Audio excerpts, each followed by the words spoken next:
We've touched a couple times on the fish ladder. Right. We know for a fact that the fish ladder does not meet current standards, and we know if the dam stays and is rehabilitated, the fish ladder is going to have to be replaced. When was the fish ladder put in? Do you know? There's several fish ladders, and I don't know the dates of each particular one. Okay. The fish ladder that's in effect now is the newest one, and it was built to meet the most current standards, but still, it's very old, and we know it doesn't meet current fish passage laws. And this was the place that people are used to seeing the fish counts that come up the Rogue River. That you go in there and go in there and photograph them. People don't do it. We used to more than you do today. But that's where it was. In fact, this current photo right here, this area right here, where the pointer's at, that's the fish counting chamber. And right inside there's a door right below the screen, and you can go inside there. And all the fish entering through this area here have to pass through a very narrow little chute right by a window, and you can see the fish pass through there. The first time you see that, it's truly fascinating. It is. If you've never done that, to see the fish come through there. That's really cool. That will be lost if the dam is removed at this point. Okay. And we've had people come to us with data, I think it's from ODF&W, saying, hey, fish counts are steadily increasing on the Rogue. And this brings up another issue about the position the county's in. The county does not control the water. The county does not control the fish. The county does not control the water rights. All we are is stuck with a dam that we have to do with what every regulatory agency tells us to do with, at a minimum. And so when we look at the fish issue, that's why I'm saying it's not an issue for us. I mean, we don't dispute the data that fish counts may be increasing.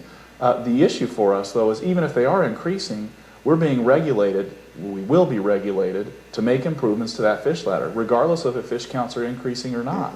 And that's a liability for the county to meet a federal need, a federal law or state law, and it really puts us in a predicament having ownership of this dam with no ownership or say over what happens with the water or the fish. Right? It is a tough situation for the county. It creates liabilities for us that we don't really have any control over. But you're like right in the middle of it, whether you want to be there or not because of it. Absolutely. We are, and with Savage Rapids Dam being taken out, and if you look at the fish plan for the Rogue, this is the only other place they can count fish, as far as I know. Right, I think I believe so. So what happens to the fish plan once the dam's removed? I mean, that's something we have to look at as well. How are we going to count fish? How are we going to know if more fish make it up or not? Yeah. I mean, there's new technology and different kinds of equipment that they can use now to do that, but it's other issues that go along with the issue of whether or not having to build a new fish ladder is associated with fish counts for us. Yeah. You may find yourself in the middle of all sorts of things you don't want to get into by the time you're done with this, and those alternatives are going to come out. Okay, continue on there, John. I mentioned the old timber crib dam, and one of the things that no one really knew was what was the status of that old timber crib dam after they built the concrete dam. Right. Nobody was really sure. As part of the early studies to see if this project was warranted, or if we should look at it, there was a sediment study done where they ran sonar and tried to measure the sediment throughout the whole backwater area behind the reservoir. And one of the interesting things is they found the timber crib dam down there. It's still there. And from this photo, the arrows here show where it's approximately located, that this is an aerial photo. You can actually see it from aerial photography. It's right below the water surface. But when they did the study with the sonar, there it is. It's very clear. Wow. The concrete dam's over here. This is the top of the timber crib dam, and then there's some sediment built up behind that timber crib dam. Can you, I guess you don't know the answers to these things yet, but can you salvage the logs? I mean, there must be some amazing logs that are behind or built in there, and valuable types of things that are still in there despite their age and how long they've been there, isn't it? It is. I think that's going to be one of the interesting things if this project moves forward, is just what is the condition of the logs, what is the value of the logs. We have requested as part of the contract, if this project moves forward, the county wants some of that timber ourselves. That we have wetland mitigation projects that we have to do for roads and other things, and those logs would come in very handy for some of those kinds of projects. I'll bet they're bigger than 12-inch diameter trees that we hear that they used in that dam. I'm quite sure there's some very good. Yeah, there's some amazing big trees that would be in there. It increases the complexity of the project too. That's the other thing that's important. If you look at Savage Rapids, there weren't 2 dams to remove. No, there was 1 dam to remove.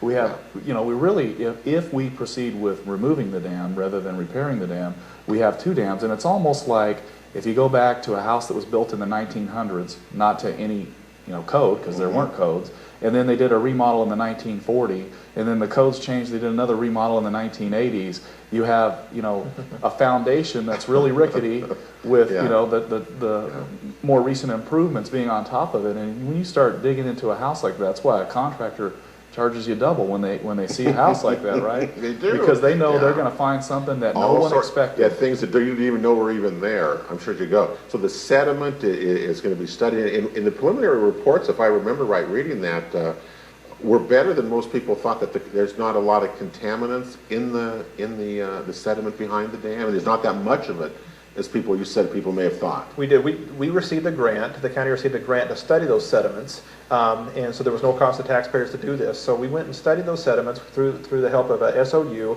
and a consulting company.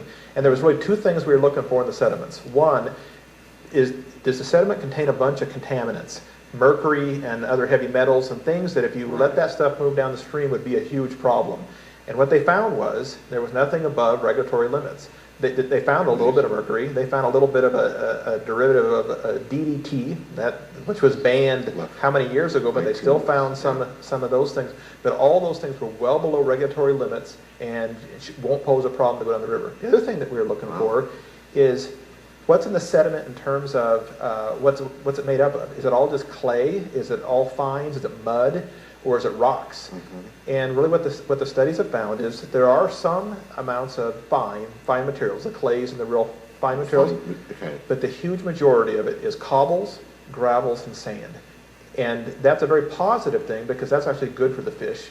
And so if the project moves forward, which again, we don't know if it's going to, but right now, and there's additional studies to still occur, but what we're hearing from the regulatory agencies is likely it would be what's called a blow and go. You remove the dam and you let that stuff flush downstream using natural processes, and those materials going downstream is actually good for the fish, good for the river system. And let me make one correction to what John said. And I do this because sometimes people drill down on details of things we said.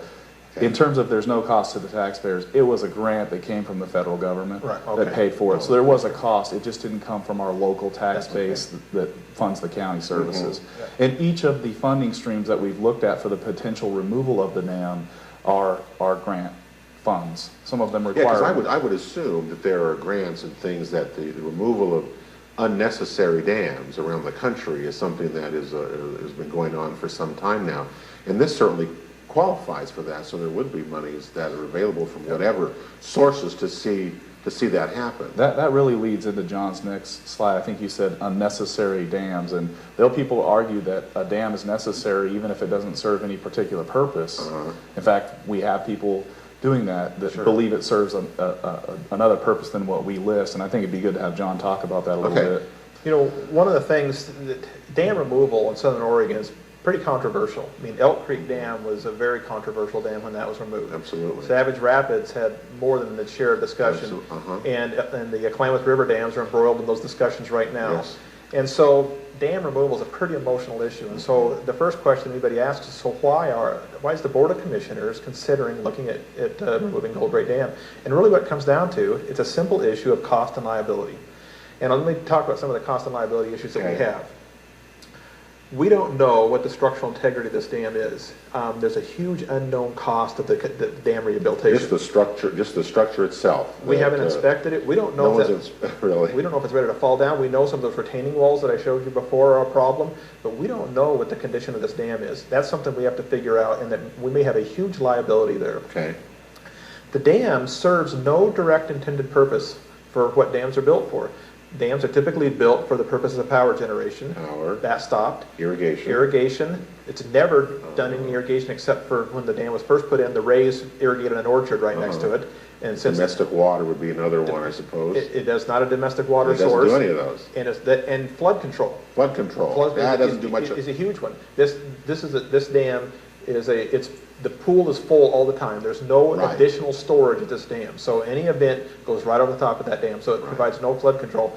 The last thing is it could provide some recreational uses. And as I mentioned before, there is some recreational uses here, but as far as a big water skiing kind of facility, a lot of that, it isn't. But it also hinders recreational use as far as floating the river. You can't float the river, fish the river, or go downstream. It's a barrier.